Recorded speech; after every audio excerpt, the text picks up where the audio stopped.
Hallelujah. देखिए, ऐसे गीतों को जब आप गाते हैं तो सच में आत्मा का एक प्रकटीकरण आपके जीवन में होता है। और मैं ऐसा क्यों हर बार कहता हूँ, क्यों गानों पर मैं जोर देता हूँ? क्योंकि गाने ऐसे चीज हैं जो आपको अंगीकार करवाते हैं। देखिए, गाने भी आपके मुंह से निकल रहे हैं, आप अपने कान से नहीं गा रहे हैं या कोई नाक से नहीं गा रहे हैं, आपकी आवाज निकलती है आपके गले से। और परमेश्वर ने संसार को अपने गले से बनाया, मतलब कि अपनी आवाज को बनाया, आवाज से इस पूरी संसार को रचा, दुनिया को रचा। और वही सामर्थ आपके अंदर जब परमेश्वर ने रख रखा है, बोलने की सामर्थ को, तो जब आप बोलते हैं तो वो बातें हो जाती है। आप सोचते हैं एक सामान्य व्यक्ति है, परंतु एक सामान्य नहीं, उससे बढ़कर व्यक्ति है। आप परमेश्वर हैं, छोटे परमेश्वर हैं। आपको परमेश्वर ने परमेश्वर कहकर पुकारा, तो दुनिया क्या कहती है उससे आपको कोई मतलब नहीं है।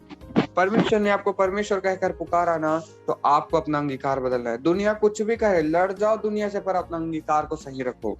क्योंकि ऐसे ऐसे अंगीकार आने वाले हैं, मतलब मेरी बात नहीं कर रहा हूँ, आने वाले दिनों में 2023 इतना खतरनाक साल होने वाला है। आत्मा के विरोध में शैतान इतना काम कर रहा है। क्यों कर रहा है पता है आपको? क्योंकि उसे पता है 2023 सामान्य साल नहीं होगा। 2023 में ऐसे ऐसे नबी आने वाले हैं जो दुनिया ने आज तक नहीं देखा होगा, और ऐसे ऐसे प्रचार लोग करेंगे कि दुनिया ने आज तक ना देखा होगा, ना सुना होगा। ऐसे ऐसे प्रचार बहुत सारे पास्टरों के जरिए परमेश्वर प्रकट करेगा। परंतु इन प्रचारों के विरुद्ध शैतान कैसे कार्य करता है, आप सुनिए ध्यान से, आपको समझना। इसीलिए मैं कहता हूँ हर एक को परखना जरूरी है। जब तक वचन में ना लिखा हो तब तक यकीन ना करें। हालेलुया। यहाँ पे एक गीत को हम देखते हैं, जैसे कि हमने लिखा यहाँ पे, तूने मेरे लिए क्या कुछ ना किया। कितना अद्भुत गीत है। तू दया का धनी है, हम गा रहे हैं। तूने अपनी वादे को पूरा किया, हम गा रहे हैं। कितना अद्भुत ये गीत है। और ऐसे अंगीकार ही आपको करने, हमेशा आपको अंगीकार के विषय में एक परमेश्वर अगुवाई कर रहे हैं मुझे। जब भी आप कलीसिया जाएं या ऑनलाइन किसी भी पास्टर का वीडियो देख रहे हैं और सुन रहे हैं कि हाँ वो पास्टर जी सिखा रहे हैं, सीधे ग्रहण ना करें। आज की दुनिया में आपको ज्यादा से ज्यादा आत्मा में रहना है। आपको कोशिश करनी है, क्या वो बाइबल में लिखी हुई बात है? अगर पास्टर जी ने कहा कि तेल और पानी पे प्रार्थनाएं करनी है, अगर मैंने ऐसा कहा, तो क्या बाइबल में लिखा है तेल और पानी पे प्रार्थना होनी चाहिए? ढूंढो बाइबल में। अगर आप पाते हो कि हाँ तेल और पानी पे प्रार्थना होनी चाहिए, तो पास्टर जी सही कह रहे हैं। अगर ऐसा नहीं कहते, अगर वो विपरीत कहते हैं कि तेल और पानी सिर्फ नॉर्मली हम प्रार्थना कर देते हैं, अगर कोई पास्टर अगर कह देते हैं, तो क्या हुआ उसका मतलब? उसका मतलब ये हुआ कि वो बाइबल के वचन से नहीं बोल रहे हैं। तो यहाँ पे तो आप भरमा जाएंगे। ठीक उसी प्रकार से एक बार की और मैं बात बताता हूँ। एक पास्टर थे, उनके बारे, वो शबला रहो सनामाशले के तेरे बिया शखंदस्तो बसला दसना और एलिदास्तो लेखिंदस्ताना माशलो बोरबो। मैंने शायद ये गवाही पहले भी रखी थी शायद। तो एक बार की बात है, एक पास्टर जी वहां गए हुए थे। एक स्त्री थी, उसके घर पर पास्टर जी प्रार्थना करने गए हुए थे, और पास्टर जी को कुछ महसूस हुआ है और उन्होंने बोला कि उनके घर में कुछ दुष्ट आत्माओं का बंधन है। पर देखिए उसने क्या किया। देखिए पास्टर जी ने तो खोलकर उसके बात को रखा, अपनी बात को सही रीति से रख दिया, परंतु उस स्त्री ने किस रीति से ग्रहण किया अपने मुंह से? हाँ यहाँ दुष्ट आत्माएं कहा, सीधे, मतलब और कुछ नहीं बोला उन्होंने, सिर्फ इतना ही बोला हाँ यहाँ है, ऐसा मैं महसूस करती हूँ बोला। तो उस दिन से उसके जीवन में बहुत सारी ऐसी घटनाएं हुई जो खुद समझ नहीं पा रही थी क्यों हो रही। और एकाएक एक दिन मुझसे बात होती है, मैंने फिर उनको बताया पास्टर जी वहां पे गलत नहीं थे। देखिए उनका अंगीकार गलत हो सकता है। क्यों? अब उन्होंने जब ऐसा कहा तो क्यों कहा? उन्हें ये कहना चाहिए था, अगर मेरे घर में दुष्ट आत्माएं हैं तो यीशु के नाम से वो रह ही नहीं सकती, ये पवित्र आत्मा का घर है। और है भी तो पास्टर जी आप प्रेयर करेंगे तो चले जाएगी। ऐसा विश्वास और ऐसा मुख से निकले, मन में चुपचाप रखे रहो उस बात को, और बोलो ही मत कि दुष्ट आत्माएं हैं, ऐसा है वैसा है, कुछ नहीं कहना है आपको। आपको सिर्फ इतना विश्वास करना है कि परमेश्वर आपके लिए क्या कर रहा है, और यही आपका विश्वास दर्शाता है। अगर आज आपका विश्वास डगमगाने लगे ना, 2023 का साल दो तरीके का साल है। बहुत सारे आत्मा में वरदानों को बढ़ने का साल है, दूसरा भरमाए जाने का साल है। ये सचेत रहे ऐसे वचन से जो परमेश्वर की ओर से नहीं, ऐसे प्रचार से सतर्क रहे जो परमेश्वर की ओर से नहीं है। क्योंकि परमेश्वर का वचन बताता है कि विश्वास करने से ही नहीं हो जाता आपका स्वर्ग जाना। आप कितना भी विश्वास कर लो, आप स्वर्ग नहीं जा सकते। क्यों पता है? क्योंकि आपने कर्म नहीं किया। और मैं हमेशा वचन से बातें करता हूं, तो वचन निकालेंगे सभी। पढ़ने में कोई अगुवाई करे। दूसरा यूहन्ना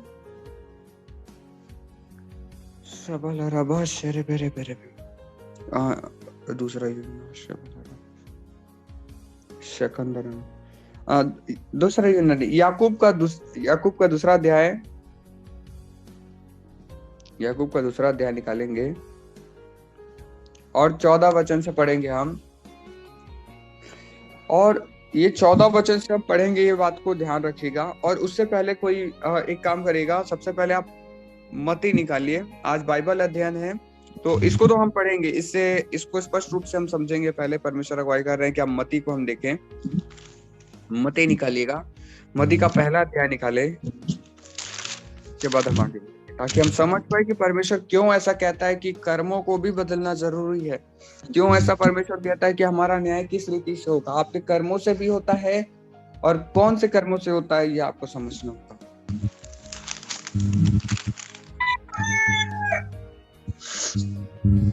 देखिए पहला क्या लिखा है, अब्राहम वंशावली। यहाँ पे यीशु मसीह की वंशावली को हम देखते हैं, उनके वंशों को देखते हैं। इसमें लिखा है, पहला अध्याय से हम पढ़ते जा रहा हूं मैं। अब्राहम की संतान, दाऊद की संतान, यीशु मसीह की वंशावली। हालेलुया। क्या लिखा है सबसे पहले? अब्राहम की संतान। और कोई बातें लिखी है? किसी और व्यक्ति का नाम है?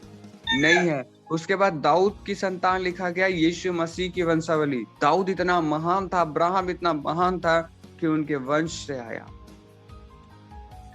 लिखे और आगे लिखा है दूसरा, अब्राहम से इसहाक उत्पन्न हुआ। देखिए अब्राहम को इतनी अच्छी आशीष, इतनी बहुतायत की आशीष मिली कि अब्राहम के वंश में कौन पैदा हुआ? स्वयं परमेश्वर।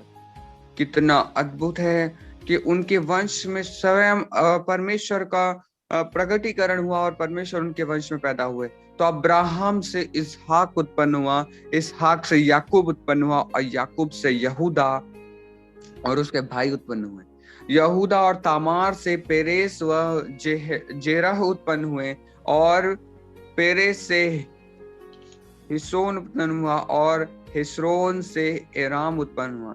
क्यों मैं वंशावलियों को पढ़ता हूँ और समझ पाएंगे आगे। जब भी वंशावलियों को पढ़े तो धीरज के साथ पढ़े और समझ पाएंगे आप परमेश्वर क्या कहना चाहते। देखिए अब्राहम से शुरुआत हुई और कहाँ तक परमेश्वर लेकर जाता। देखिए एराम में अम्मीनादाब उत्पन्न हुआ और अम्मीनादाब से नहशोन और नहशोन से सलमोन उत्पन्न हुआ। सलमोन और राहाब से बोअज उत्पन्न हुआ और बोअज और रूद से ओबेद उत्पन्न हुआ और ओबेद से यशे उत्पन्न हुआ और यशे से दाऊद राजा उत्पन्न हुआ। हालेलुया।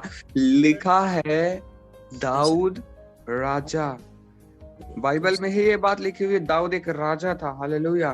परंतु उससे पहले हमने देखा कि सलमोन और राहाब से, राहाब कौन थी? राहाब के विषय हम सभी जानते हैं कि राहाब एक वेश्या थी। और इस बात को अब स्पष्ट रूप से हम समझ भी सकते हैं कि अगर वो वेश्या थी तो उसके वंश, राहाब के वंश से परमेश्वर कैसे आ सकते थे? राहाब ने तो पाप किया। राहाब ने इतना बड़ा पाप किया कि वो वैश्या थी, तो भी परमेश्वर ने उसे ही चुना कि उसके जरिए वंश आए परमेश्वर का। ऐसा क्यों? क्योंकि उसका विश्वास के साथ कर्म भी था। उसने परमेश्वर पे विश्वास किया और कर्म किया। उसने कहा अपने मुख से कि तुम्हारा परमेश्वर महान है। अपने मुख से उसने ऐसा कहा और परमेश्वर की उसने महिमा की और परमेश्वर की ओर फिरी वो। और देखिए आज परमेश्वर ने उसे कहां से कहां पहुंचा दिया। उसका वंश अब्राहम के निमित्त आगे बढ़ा, अब्राहम के वंश में वो पैदा हुई और उसी वंश के साथ, अब्राहम के वंश में उसका वंश के लोगों के साथ उनका शादी हुआ और उसके बाद दाऊद उनके जरिए आगे आया, उन्हीं परिवार और दाऊद के आगे चलकर फिर यीशु आए वंशावली में। और हम अब वचनों को देखेंगे, जो वचन मैं परमेश्वर अगुवाई कर रहे थे इस समय।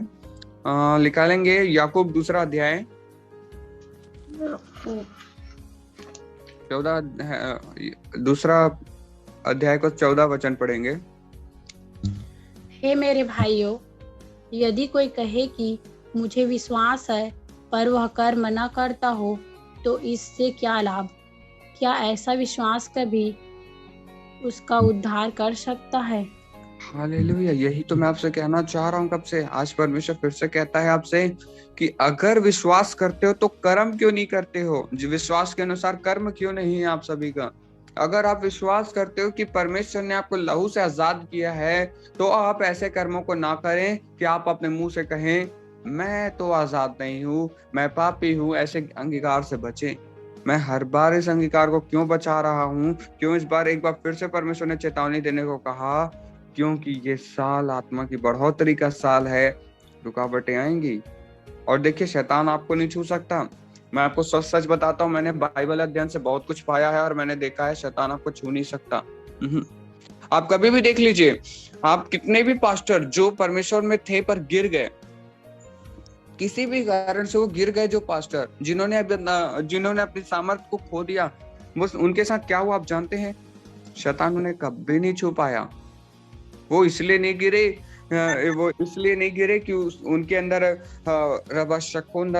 व्यभिचार आया, परंतु उससे पहले वो गिरे कैसे?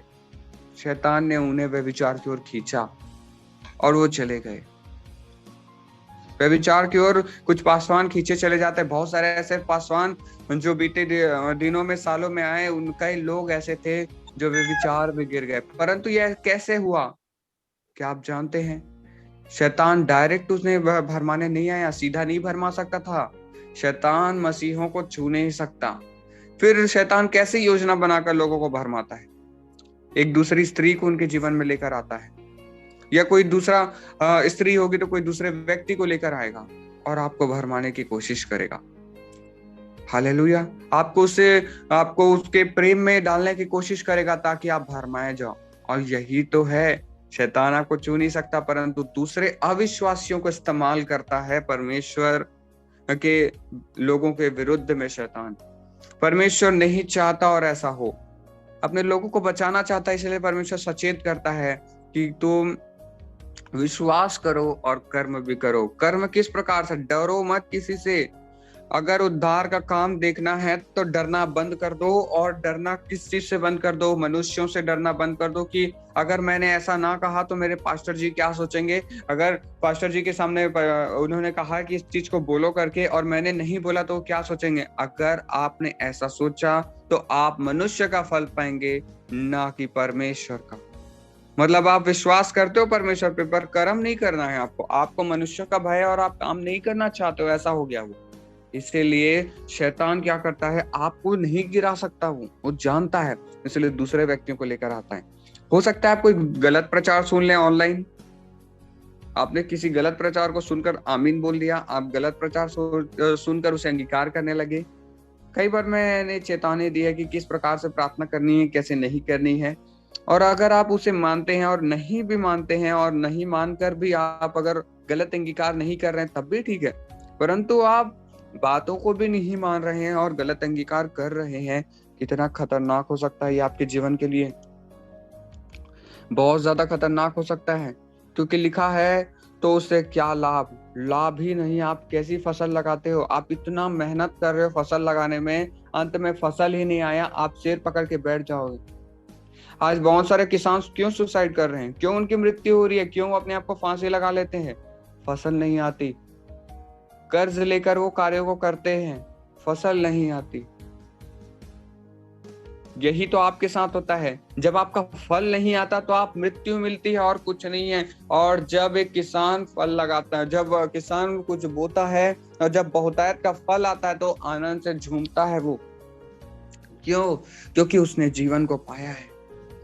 परंतु मृत्यु उसे कब मिलती है? जब उसके फसल नष्ट हो जाती है और कोई आशा नहीं बचती उसके पास। तो क्या आप ऐसे फसल को लगाते हो जो आपको मृत्यु की ओर लेकर जाती है, कि ऐसे फसल को आप लगाना चाहते हो जो आपको जीवन की ओर ले जाना चाहती है? परमेश्वर स्पष्ट रूप से आपसे कहता है, अगर विश्वास करते हो कर्म करना पड़ेगा, डरना बंद करना पड़ेगा। गलत अंगीकार के अगर कोई करवाता है आपसे, अगर सामने है, डट के सामना करो। कोई कुछ भी कहे, दृढ़ हो जाओ, अपना जीवन बचाओ। हालेलुया। 15 वचन पढ़े। यदि कोई भाई या बहन नंगे उघाड़े हो और उन्हें प्रतिदिन भोजन की घटी हो।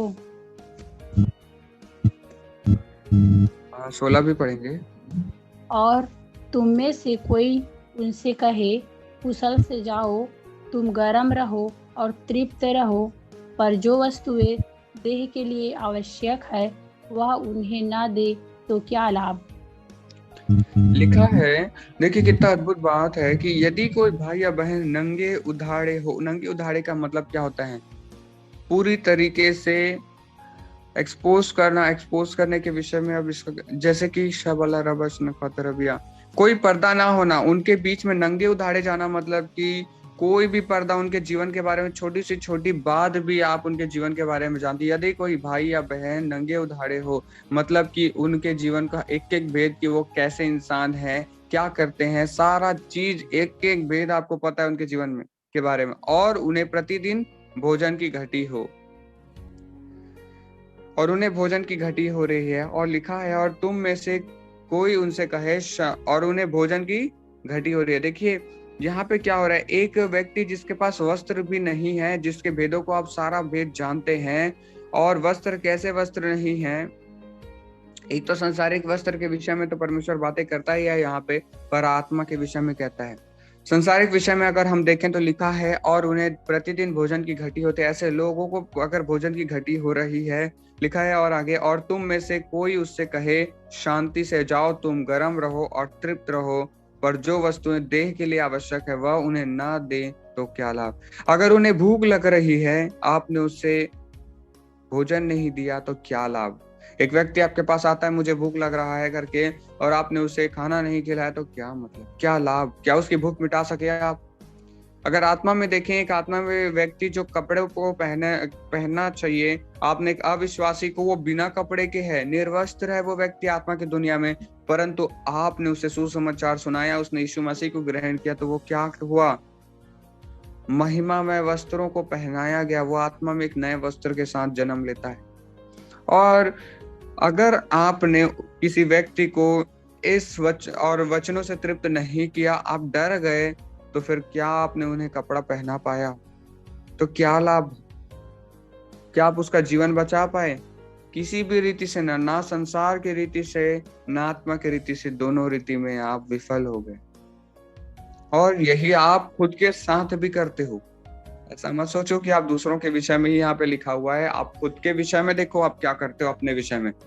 आपका कपड़ा आपने पहना हुआ है, आपके आत्मिक कपड़े, अब सामने से कोई मिट्टी या कीचड़ उछल कर आ रहा है, क्या कीचड़ आ रहा है, आप ऐसा समझिए कि एक ऐसा अंगीकार है, कहता है, दाऊद कहता है, दाऊद का एक वचन है, भजन है, उसमें दाऊद कहता है कि तू मेरी नहीं सुनता। हालेलुया। और लोग इसे पढ़ते हैं और जोर जोर से चिल्लाते हैं, आमीन आमीन आमीन।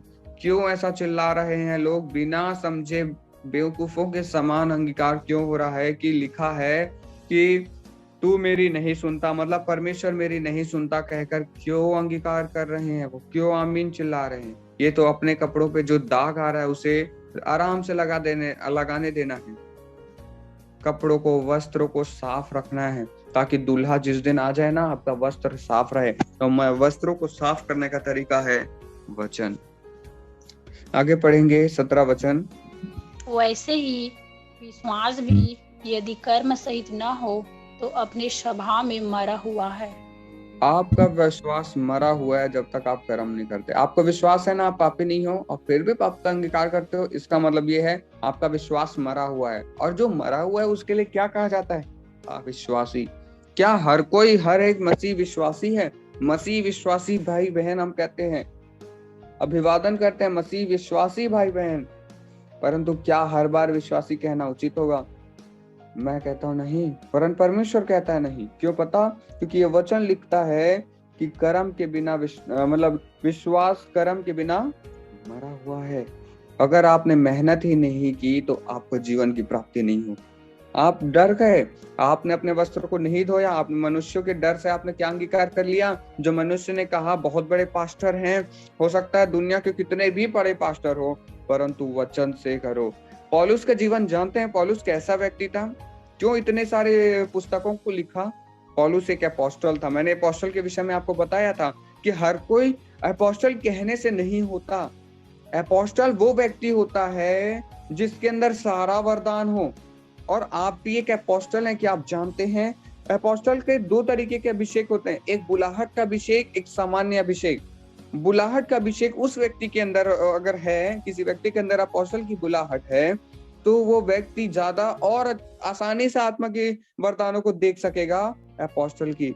अगर किसी के अंदर अभिषेक बस है तो वो उसमें चल सकता है, सिर्फ एकदम से प्रकट नहीं कर पाएगा, वो उसे मेहनत करनी पड़ेगी बहुत ज्यादा। ऐसा समझ लीजिए, एक बढ़ई को लकड़ी का काम आता है, एक खाना बनाने वाले को खाना बनाने का काम आता है, मैकेनिक को गाड़ी बनाने आता है। ठीक उसी प्रकार से आपके लिए भी परमेश्वर ने चुन रखा है। मैंने मैकेनिक क्या छोटी मोटी बढ़ई का काम नहीं कर सकता? छोटी मोटी तो कर सकता है। वो खाना बनाने वाला छोटे मोटे बढ़ई का काम कर सकता है। इसी प्रकार से आपको भी परमेश्वर ने चुना है। आपको परखना है, कोई कितना भी बड़ा व्यक्ति हो। आजकल सबसे बड़ा जो बाइबल में पद जो बताया गया है वो अपोस्टल होता है। और आज बहुत सारे अपोस्टल्स को आप देख सकते हैं दुनिया में, संसारों में है। और जब बड़े बड़े पासवानों को जब आप देखते हैं, आप क्या सोचते हैं कि ये अगर बोल रहे हैं मतलब सही बोल रहे हैं। मनुष्यों पे भरोसा करना बंद करें। अपोस्टल कैसा व्यक्ति होता है आप जानते हैं? हम पौलुस के जीवन को जब देखते हैं, पौलुस कैसा व्यक्ति था पता है? और लोगों से कहता था, अगर मैं कुछ भी कहूं ना, वचन से मिलाओ। अगर मेरे कहे हुए वचन से नहीं, अगर मेरी कही हुई बातें वचन से नहीं मिलती, मत ग्रहण करना।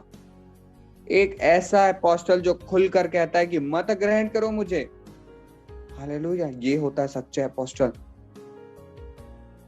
आजकल क्या हो रहा है संसार में, कुछ ऐसे पास्टर्स हैं जो गुस्सा हो जाते हैं। अगर आप उनसे कह दो कि ना, आप देख लो संसार में ऐसे ऐसे हो जाएंगे कि अगर उनसे कह दो पास्टर जी ये बातें ऐसी है, इसे ऐसा हमें इसे ग्रहण नहीं कर सकती, परमेश्वर मुझे अगुवाई नहीं करा, मतलब आप मेरी बात को टाल रहे हो, ऐसा वो गुस्सा करेंगे।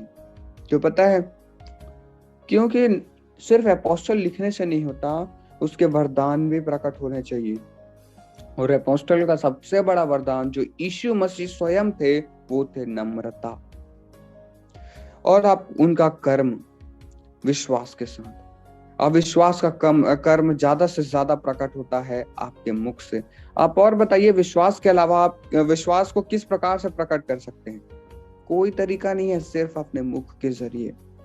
और आपको कर्म करना होगा, आपको विरुद्ध में खड़ा होना होगा, गलत प्रचारों के, गलत अंगीकार के विरुद्ध में खड़ा होइए। आगे लिखा है 18वां वचन पढ़ें।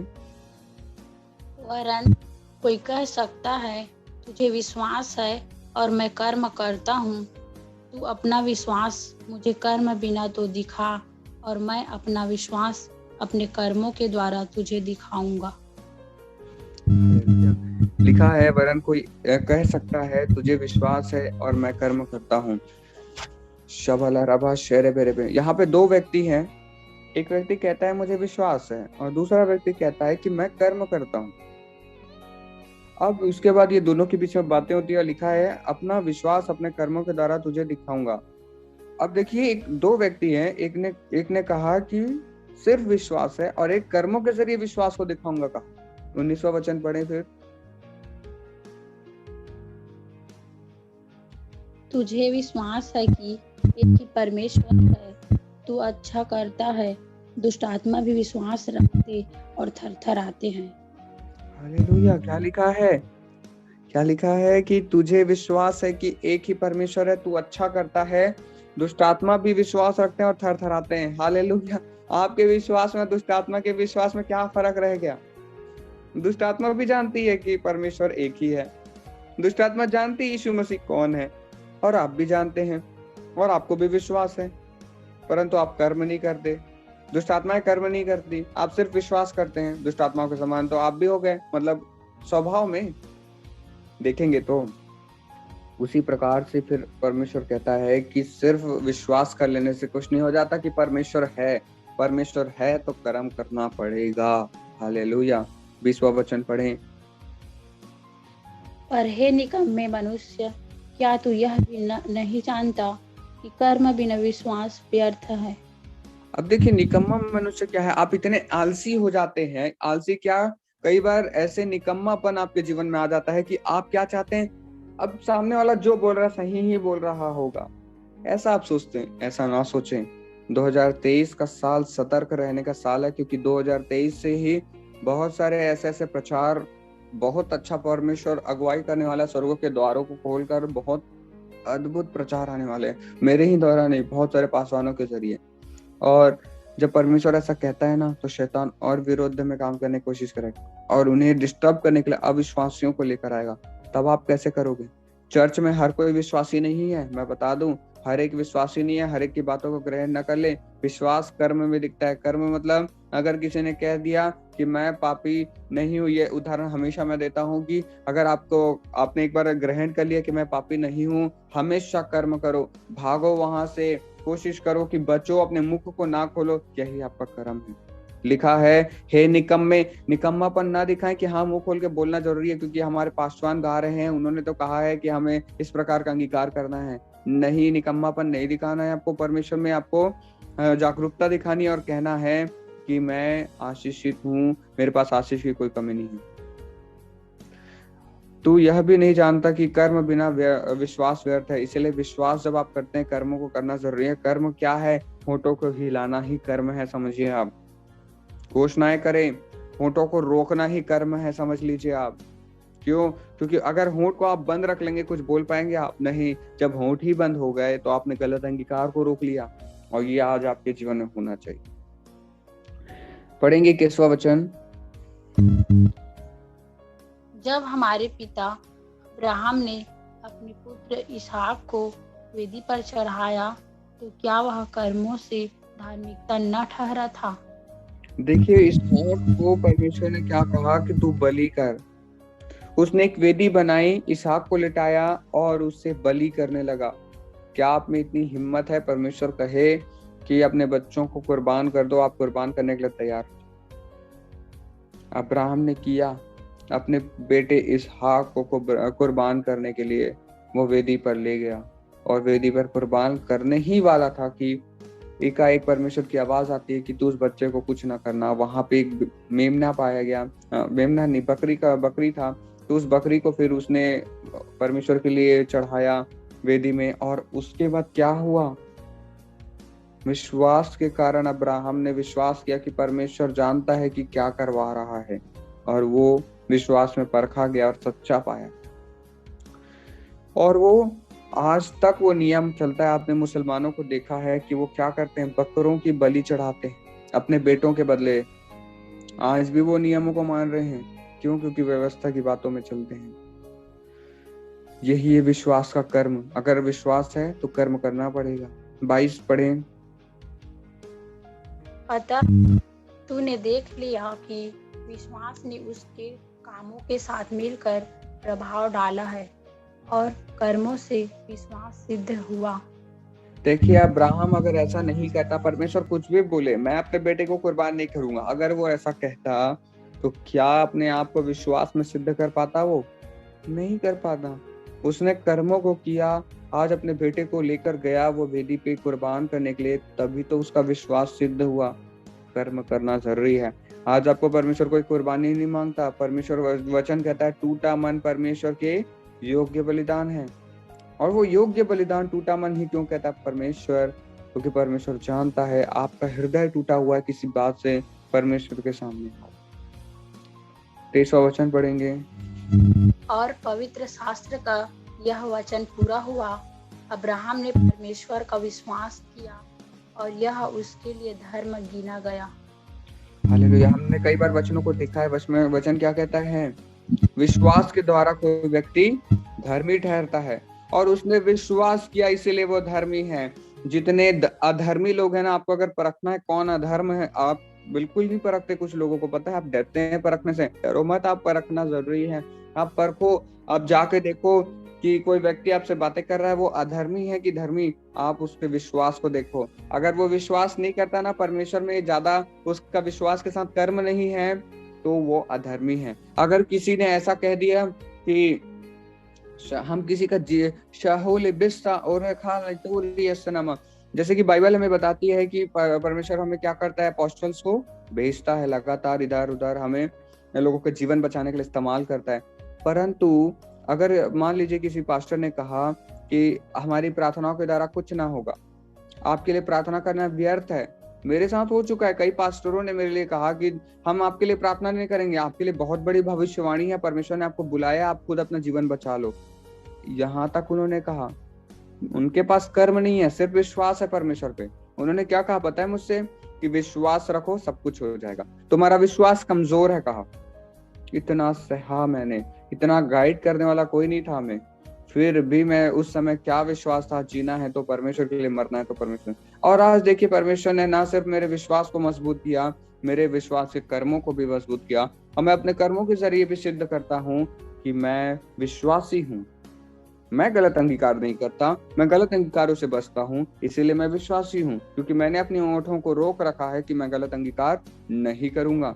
क्या आप एक विश्वासी हैं? और अगर आप विश्वासी नहीं तो अधर्मी भी हैं, क्योंकि वचन कहता है अब्राहम परमेश्वर का, यहाँ पे लिखा है अब्राहम ने परमेश्वर पर विश्वास किया और उसके लिए वो धार्मिकता गिनी गई। अगर आप विश्वास नहीं करते और विश्वास कर्म नहीं है आपका, तो आप किसी रीति से धर्मी गिने नहीं जाओगे, आप अधर्मी गिने जाओगे, और अधर्मी स्वर्ग के राज में प्रवेश नहीं कर सकता। इसका मतलब एक गलत अंगीकार आपको नरक ले जा सकता है। अगर अपने ओठ को आपने नहीं रोका गलत अंगीकार से, फिर आपको कोई नहीं, नरक जाने से कोई नहीं रोक सकता। 24वां वचन पढ़ें। इस प्रकार तुमने देख लिया कि मनुष्य केवल विश्वास से ही नहीं वरना कर्मों से भी धर्मी ठहरता है। कर्मों से भी धर्मी ठहरता है। हालेलुया। आपके मन में विश्वास है, हाँ यीशु मसीह ने क्रूस पर मेरे लिए लहू बहाया। आज कलीसिया देखिए, बहुत सारे कलीसिया में जाइए, क्या हो रहा है? एकदम चिल्ला चिल्ला कर, पुकार पुकार कर, बहुत तेजी से, तेज आवाज में माइक को लेकर एकदम चिल्लाएंगे, हाँ परमेश्वर ने हमारे लिए क्रूस पर लहू बहाया। चिल्लाने से क्या होगा? क्या चिल्लाना एक कर्म हुआ? विश्वास कैसे दिखाओगे? चिल्ला के प्रकट नहीं होता कई बार। देखिए, ऐसा मैं क्यों कह रहा हूँ यहाँ पे फिर से, क्योंकि कुछ कर्मों को आपको समझना है कि हर एक कर्म विश्वास को प्रकट नहीं करता। क्या चिल्लाने से लोगों का जीवन बदल जाएगा? अगर आप कोई काम को करते हैं, एक व्यक्ति से आपको काम करवाना है, उसको आप ये बोल सकते हैं, भाई ये एक काम कर, इस काम को तू ऐसे ऐसे करना है, कर देगा? उसने बोला हाँ कर दूंगा भाई। परंतु आपने फिर उसी को एकदम चिल्ला कर कहा, तो वो दिल से नहीं कर पाएगा। तो चिल्लाने का फायदा हुआ? नहीं हुआ। इसीलिए परमेश्वर से मैंने हमेशा प्रार्थना की, मुझे नम्रता के साथ बता, मुझे नम्रता के साथ प्रकट करना सिखा परमेश्वर, और मैं नम्रता के साथ बोलता हूँ। इसीलिए मैं, आपको लगता होगा कि जैसे बाकी पास्टर चिल्ला चिल्ला के समझाते हैं, मैं क्यों नहीं समझाता?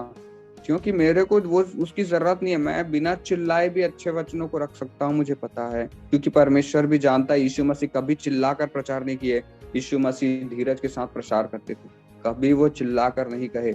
बाइबल में कहीं नहीं लिखा है कि उन्होंने जोर से पुकार कर सभी से कहा। हालेलुया। 25वां वचन पढ़ेंगे। वैसे ही राहाब वेश्या भी, जब उसने दूतों को अपने घर में उतारा और दूसरे मार्ग से विदा किया, तो क्या कर्मों से धार्मिक न ठहरी? देखिए, राहाब एक वेश्या थी। हमने बाइबल में देखा कि वंशावली में देखा कि राहाब वेश्या थी, फिर भी उसे धर्मी गिना गया। क्यों पता है? उसने कर्म किया, अपने पांवों को अधर्म से मोड़ लिया, उसने परमेश्वर के लोगों को ग्रहण किया, उसने मन फिराया और कहा यहोवा सच्चा खुदा है। और जैसे उसने अपने पांव को मोड़ लिया, राहाब को क्या हुआ? राहाब के वंश में यीशु मसीह पैदा हुए, सिर्फ और सिर्फ उसके विश्वास और कर्मों की वजह से। अगर राहाब अपने पैरों को नहीं मोड़ती अधर्म की ओर से, तो क्या वो आज उस वंशावली में गिना जाती? नहीं गिनी जाती। फिर भी एक वेश्या होने के बाद भी उसका नाम लिखा गया, क्योंकि उसने अपने पैरों को हटा लिया उन गलत कामों से, और परमेश्वर में वो फिर गई। और आगे 26वां वचन लिखा है, जैसा देह आत्मा बिना मरी हुई है, मतलब आपके शरीर में आत्मा नहीं है तो आप मरे हुए रहते हैं, वैसे ही विश्वास भी कर्म बिना मरा हुआ है। तो आज से आपको कैसा विश्वास करना है? कर्म के साथ। और कर्म का विश्वास क्या होता है? भागो, जहां गलत है वहां से भागो, जहां सही है उसकी ओर भागो, सच की ओर भागो, गलत से दूर भागो। यही है विश्वास का कर्म।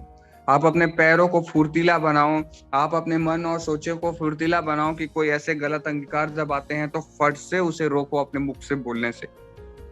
मन में सोचो, जैसे कि आप देखेंगे आप कहीं जाते हैं, ठीक है, आप कई गाड़ियों में रास्तों में देखते होंगे लिखा होता है, उनके देवी देवताओं के नाम लिखे रहते हैं, जय जय करके जय जयकार लिखे होते हैं उनके नाम के। क्या आप उसे पढ़ डालते हैं?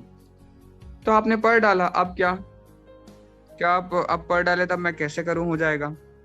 मन में रखो, कुछ मत बोलो, कुछ नहीं, आप अपने मुंह से मत बोलो। कोई चीज को आप पढ़े, जैसे किसी की गाड़ी में आपने लिखा कि लिखा है कि जैसे राम की जय लिख दिया उसने, किसी व्यक्ति ने, तो आपने उसे पढ़ लिया, परंतु अपने मुख से मत पढ़ो। अगर मन से आपने पढ़ डाला कोई बात नहीं, परंतु मुख से जैसे ही आपने बोला उसकी महिमा कर दिया। समझ रहे हैं आप? ये छोटी सी छोटी बात आपको बहुतायत में बढ़ाती है। हो सकता है ये बहुत छोटी सी बात लगे, परंतु अब्राहम के लिए क्या वो छोटी सी बात थी कि अपने बेटे को वो वेदी पे कुर्बान करवाना था? क्या वो छोटी सी बात थी? नहीं, उसने अपने कर्मों को प्रकट किया। तो छोटी सी छोटी बात मिलकर एक बड़ी बात बनती है, और उसके लिए आपको कर्म करना होगा। और कर्म यही है, अपने पाँव को रोको कि वो आंख बंद करके किसी व्यक्ति के पीछे चले।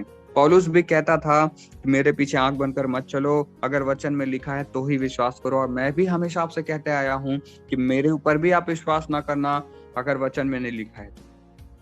अगर वचन में लिखा है तो विश्वास करना पड़ेगा आपको, क्योंकि वचन परमेश्वर का है और स्वयं परमेश्वर ही वचन है। हालेलुया, आमीन, हालेलुया, शबल। आइए हम सभी परमेश्वर का धन्यवाद करेंगे, और दिन अनुसार हम बढ़ रहे हैं। आज का दिन है, शुक्रवार है, और आज हम एक दूसरे के लिए प्रार्थना नहीं करेंगे। कल फिर से प्रार्थना होगी एक दूसरे के लिए, एक दिन छोड़कर, और इस एक दिन के गैप में फिर एक प्रार्थना होगी जिसमें से जिसमें मैं घोषणाएं करूंगा। और जो भी हम प्रचारों को सुनते हैं बाइबल अध्ययनों में, वो बाइबल अध्ययन के जरिए हम उस अंगीकार को घोषणा करेंगे। हालेलुया। और एक बात और सभी से ध्यान दीजिएगा, शनिवार और रविवार 2 ऐसे दिन होंगे जिसमें आप लोग गीतों को गाएंगे। आप लोगों को भी परमेश्वर के लिए गीतों को गाना है। गीत इसलिए आप ऐसा मत सोचिए कि मैं गलत गा दूंगा, गलत गा दूंगी तो क्या होगा। अगर आप डरोगे तो कैसे बनेगा? यहाँ सीखने के लिए आप बैठे हो। मैं यहाँ पे आपको मौका देता हूँ माइक खोलने के लिए। जाइए किसी जूम मीटिंग में, आपको माइक खोलने नहीं दिया जाएगा। किसी भी जूम मीटिंग में जाइए, बहुत मुश्किल है कि कोई माइक खोलने के लिए आपको बोल दे।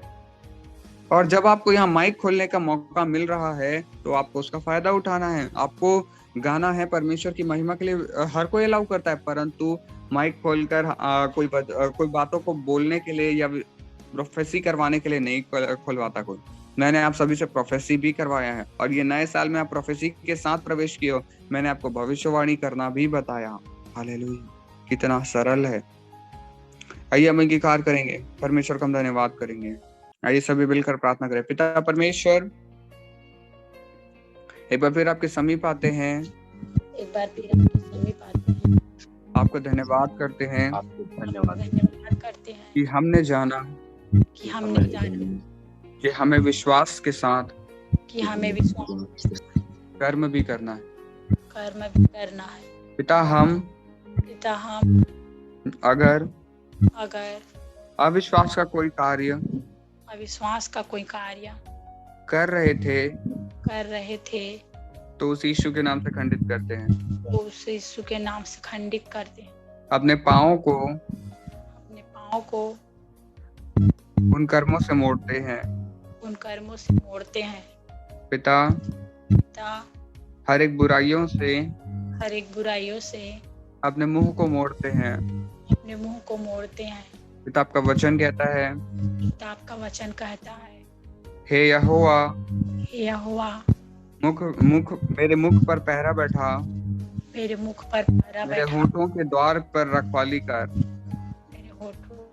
भजन संहिता 141 के 3 के अनुसार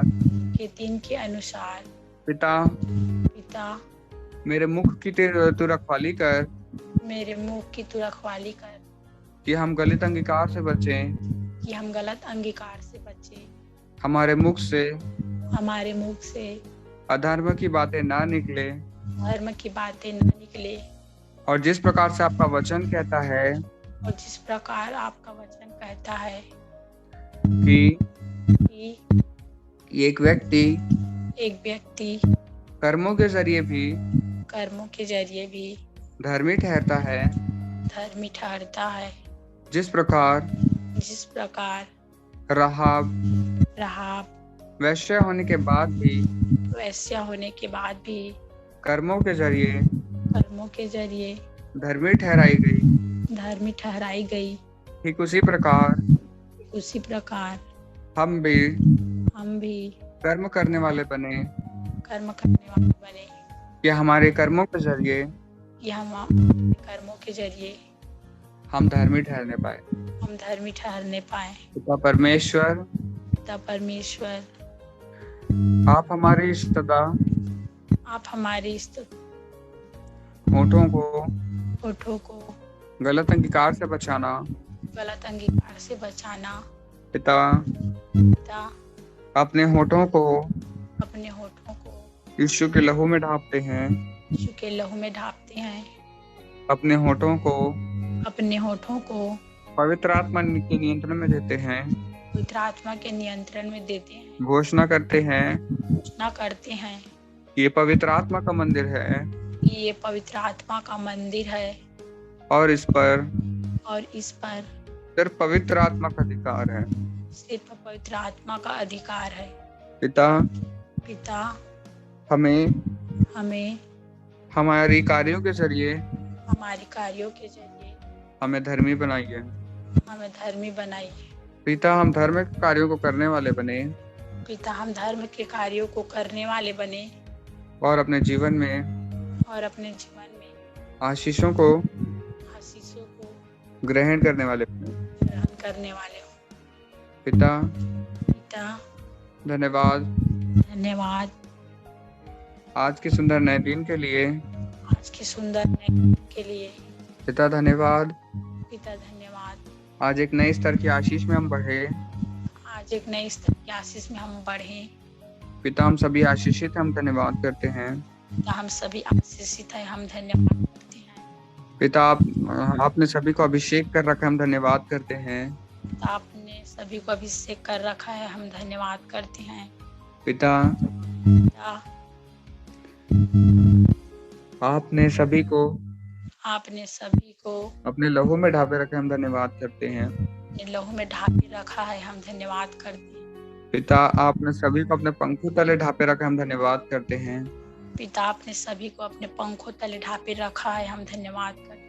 पिता सबसे ऊंचे स्वर्ग के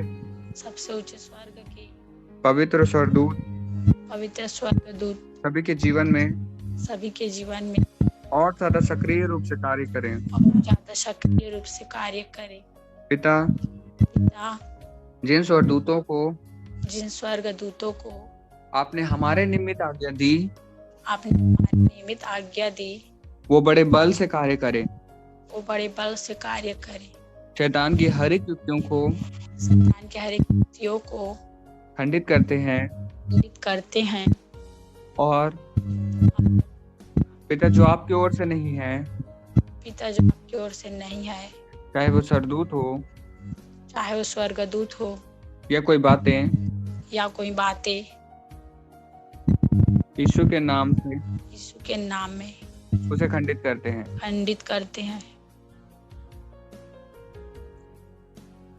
उनके अधिकारों को खंडित करते हैं। जाने अनजाने में हमने शैतान को निमंत्रण दिया होगा तो उस निमंत्रण को फाड़ते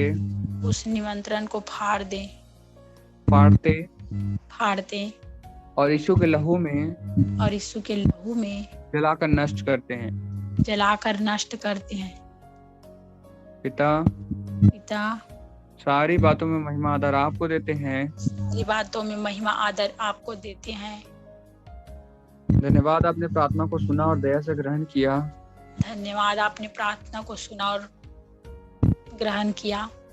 पिता आपका वचन कहता है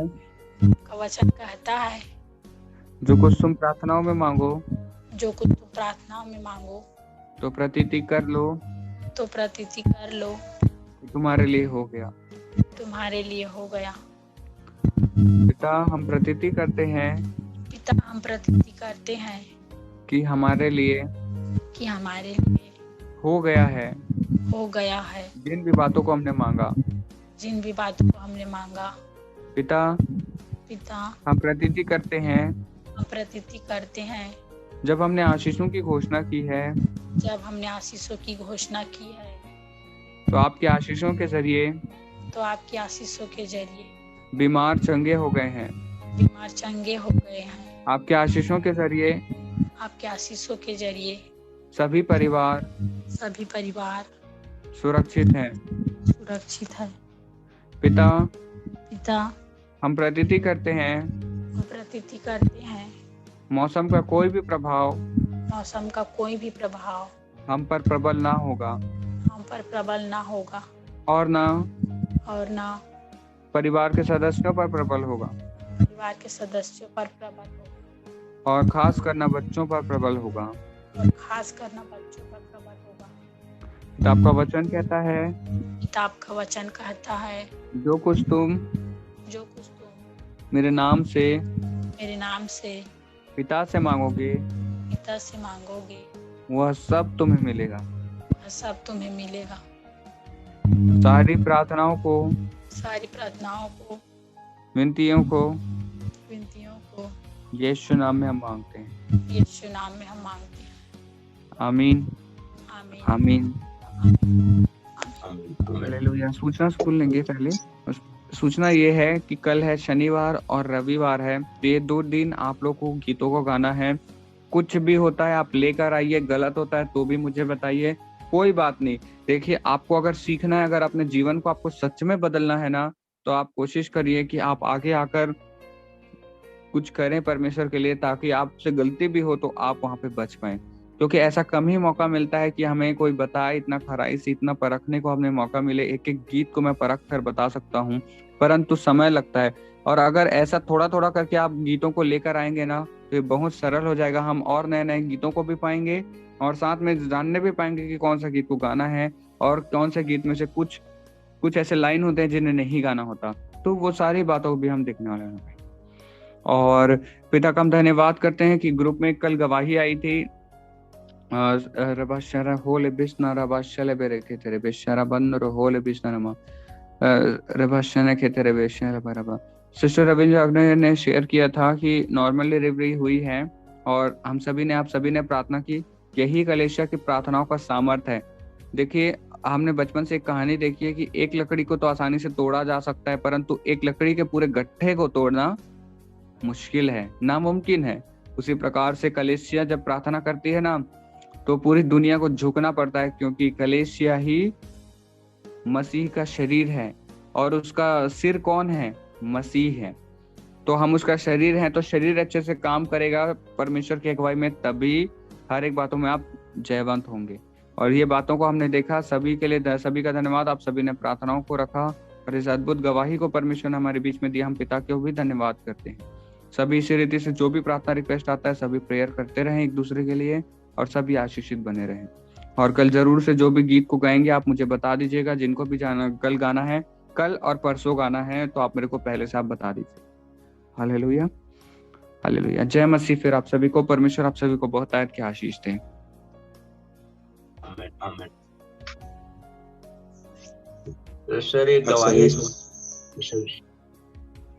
सर, ये आप सब प्रार्थना किए, सब ये बच्चे अभी ठीक है, चल रहा है। 2 दिन हो गए और एक दिन पर छोड़ के एक दिन बुखार लग जाता था, अभी कम हो गया और ये मैं विश्वास है कि वो हो ही कहीं।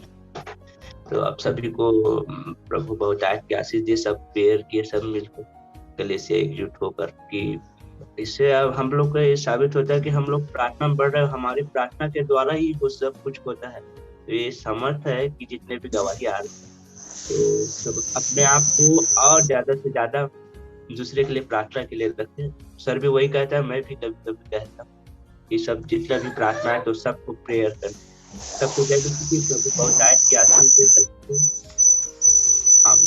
हैं। है। परमेश्वर आपको आशीष दे भैया, आपके पूरे परिवार को आशीष दे। बहुत ही अद्भुत गवाही को आपने रखा। रविंद्र झांगड़े सिस्टर, आपको भी परमेश्वर बहुत अच्छी आशीष दे। आपने भी अच्छी गवाहियों को ग्रुप में शेयर किया। परमेश्वर के निमित्त लोगों का और विश्वास बढ़ता है कि उनकी प्रार्थनाओं से लोग चंगे हो रहे हैं, और आप सभी ने प्रार्थनाएं की और देखिए किस प्रकार से वो उनके लिए अद्भुत गवाहियां निकल कर आ रही हैं।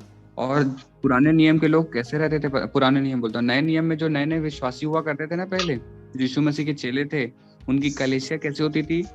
20-100 की भीड़ होती थी और 100 विश्वासी 100 लोग प्रार्थना करते थे, एक नहीं 100 लोग। इसी वजह से बहुत बल से काम होता था, और यही कलीसिया आज हमें भी बनाना है। Hallelujah, hallelujah. जय मसीह। फिर आप सभी को जय मसीह भैया। आप सभी लोगों को परमेश्वर आप सभी को बहुत आयत से आशीष दे। आमीन। परमेश्वर आप सभी को आशीष दे। भैया करने गाँव आप सभी को जय मसीह की। परमेश्वर आप सभी को अनंत आशीष दे। जय मसीह। सभी को आज परमेश्वर आशीष दे। आमीन। रागनी सिस्टर, अगर आप गीतों को गाना चाहते हैं तो आप मुझे बता दीजिएगा, फिर कौन से गीतों का आप गाएंगे करके, और फिर मैं उसके लिरिक्स में आप बता दीजिएगा तो मैं देख पाऊंगा कि उसमें सही है कि नहीं, फिर आप उसको गा लीजिएगा। ठीक है, दोपहर में बता। हाँ ठीक है सिस्टर। ओके, फिर हम मीटिंग को एंड कर रहे हैं। परमेश्वर आज के दिन में आप सभी को बहुत प्यार बढ़ाए। जय मसीह। जय मसीह भैया, जय मसीह।